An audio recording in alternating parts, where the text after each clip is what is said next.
पूछे कि हथौड़ा कौन दिया तो हमारा नाम मत लीजिएगा, विनोद नाम है हमारा। देख रहा है विनोद? देख रहा है विनोद। आए? प्रधान जी गुस्सा दिखा रहे हैं। बस इतना सुनते ही आज इंटरनेट समझ जाता है कि कुछ ना कुछ तो चल रहा है। ये लाइन अब सिर्फ एक मीम नहीं रही, ये एक रिएक्शन बन चुकी है।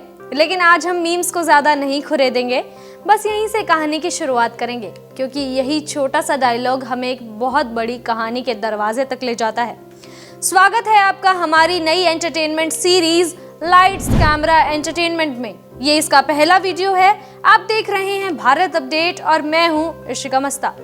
यहाँ हम फिल्मों और वेब सीरीज को सिर्फ खबर की तरह नहीं, कहानी की तरह सुनाते हैं। अब आते हैं मुद्दे पर। तो जो आज की हमारी ये कहानी है, ये किसी बड़े शहर की चमक दमक की कहानी नहीं है।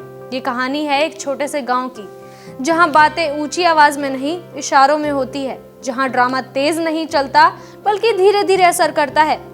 इसी माहौल में एक दिन आता है एक पढ़ा लिखा लड़का, जिसके पास इंजीनियरिंग की डिग्री है, कैट का सपना है, लेकिन नौकरी लगी है ग्राम पंचायत सचिव की। नाम है अभिषेक त्रिपाठी।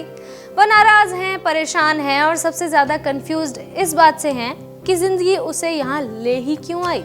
यहीं से शुरू होती है पंचायत। बिना किसी शोर के, बिना भारी बैकग्राउंड म्यूजिक के, बिना जबरदस्ती के ट्विस्ट के।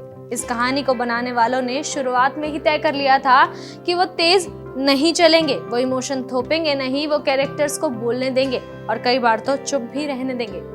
आज के फास्ट कंटेंट वाले दौर में यही उनका सबसे बड़ा रिस्क था और यही उनकी सबसे बड़ी जीत भी बन गई।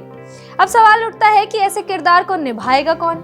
कोई ऐसा एक्टर चाहिए था जो बहुत ज्यादा हीरो ना लगे, जो डायलॉग मारता हुआ ना दिखे, जो बस एक आम आदमी की तरह लगे। मेकर्स ऑडिशन से ज्यादा बातचीत पर गए, स्क्रिप्ट पढ़ी गई, सीन समझे गए और देखा गया कि कौन इस किरदार को निभा नहीं बल्कि जी सकता है। यहीं पर जितेंद्र कुमार पर मुहर लगी, क्योंकि वो अभिनय नहीं कर रहे थे, वो असल में अभिषेक बन रहे थे। लेकिन ये कहानी सिर्फ एक आदमी की नहीं है। अगर प्रधान जी ना होते, अगर मंजू देवी सिर्फ बैकग्राउंड में रहती, अगर प्रहलाद पांडे को सिर्फ हंसी तक सीमित कर दिया जाता, तो ये दुनिया कभी पूरी नहीं बन पाती। हर किरदार को स्पेस दिया गया, बोलने को भी, चुप रहने को भी, गलत होने को भी। शायद यही वजह है कि कोई भी किरदार छोटा नहीं लगा। असल में इस कहानी की सबसे बड़ी ताकत उसकी सादगी है।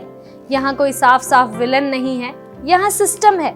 यहाँ कोई जीतता नहीं है, यहाँ लोग एडजस्ट करते हैं। यही वजह है कि ऑडियंस ने इस शो को देखा नहीं बल्कि अपनाया है। ये एंटरटेनमेंट कम और अनुभव ज्यादा बन गया। अब तक इस सफर में इसके 4 सीजन्स आ चुके हैं और हर सीजन के साथ ही कहानी और गहरी होती चली गई।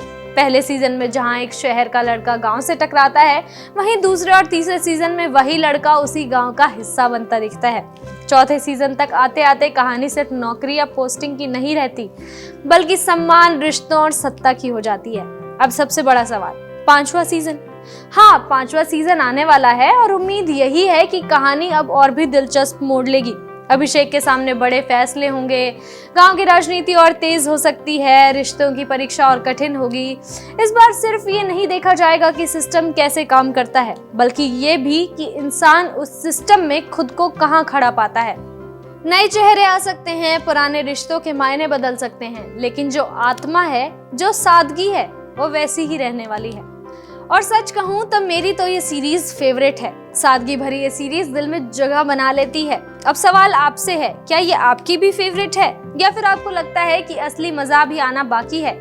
आगे क्या होगा ये तो सिर्फ मेकर्स ही बता सकते हैं। कहानी किस मोड़ पर जाएगी, कौन सा फैसला सब कुछ बदल देगा, ये राज अभी पर्दे के पीछे ही है। तब तक के लिए देखते रहिए लाइट्स कैमरा एंटरटेनमेंट, सिर्फ भारत अपडेट पर।